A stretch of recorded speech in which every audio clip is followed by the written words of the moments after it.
আজি অসমবাসীৰ বাবে আমাৰ বাবে এটা অত্যন্ত সৌভাগ্যৰ দিন। যথেষ্ট মই আৱেগিকো হৈ পৰিছোঁ।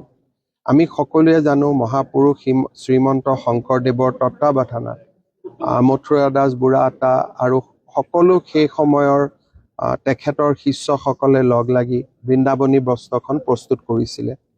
কালক্ৰমত ভূটানৰ পৰা টিবেটৰ পৰা ই আহি লণ্ডন মিউজিয়াম পায়। কোনোবা যদি লণ্ডন মিউজিয়ামত আহি তাক দেখিছে বেলেগ কথা, কিন্তু কোনো অসমীয়াই আজিলৈকে তাক নিজ চকুৰে দেখিবলৈ সৌভাগ্যৱান হোৱা নাছিল। আজি আমি এখন ঐতিহাসিক চুক্তি চহী কৰিলোঁ, যাৰ জৰিয়তে ব্ৰিটিছ মিউজিয়ামে বিচৰা ধৰণে এটা সুন্দৰ মিউজিয়াম অসমত JSW ফাউণ্ডেশ্যনে গঢ়ি তুলিব।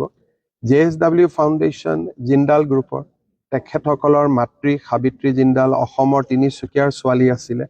তেওঁলোকে এটা সুন্দৰ মিউজিয়াম বনাব গুৱাহাটীত।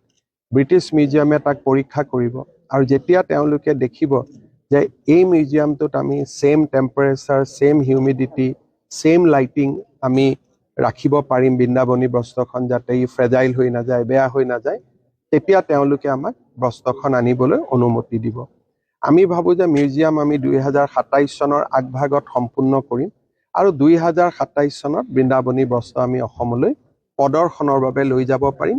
সি পিছত আকৌ ব্ৰিটিছ মিউজিয়ামলৈকে উভতি আহিব। কিন্তু যিহেতু মিউজিয়ামটো থাকিব, গতিকে আমি ব্ৰিটিছ মিউজিয়ামৰ পৰা আৰু আপুৰুগীয়া সম্পদ মাজে মাজে প্ৰদৰ্শনৰ বাবে লৈ যাব পাৰিম। আপোনাৰ ব্যক্তিগত অনুভৱটো জানিব বিচাৰিম। 2014 চনত মই প্ৰথম বৃন্দাবনী বস্ত্ৰ দেখা পাইছিলোঁ। 2019ত মই আকৌ চাব আহিছিলোঁ। মনত এটা বহু দিনৰ আশা আছিল যে ইয়াক কেনেবাকৈ এদিন অসমত লৈ যাব পাৰি নেকি। আজি সেই আশাটো পূৰণ হোৱাৰ পথত এটা প্ৰাপ্তিৰ অনুভৱ, অত্যন্ত গৰ্বিত অনুভৱ কৰিছোঁ। আৱেগো আহিছে মনত।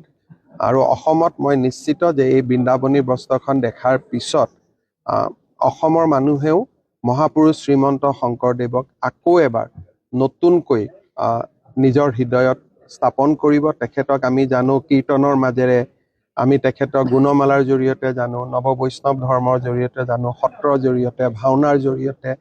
বৃন্দাবনী বস্ত্ৰৰ পৰাও বা বৃন্দাবনী বস্ত্ৰৰ বিষয়েও আমাৰ নৱপ্ৰজন্মই মহাপুৰুষ শ্ৰীমন্ত শংকৰদেৱক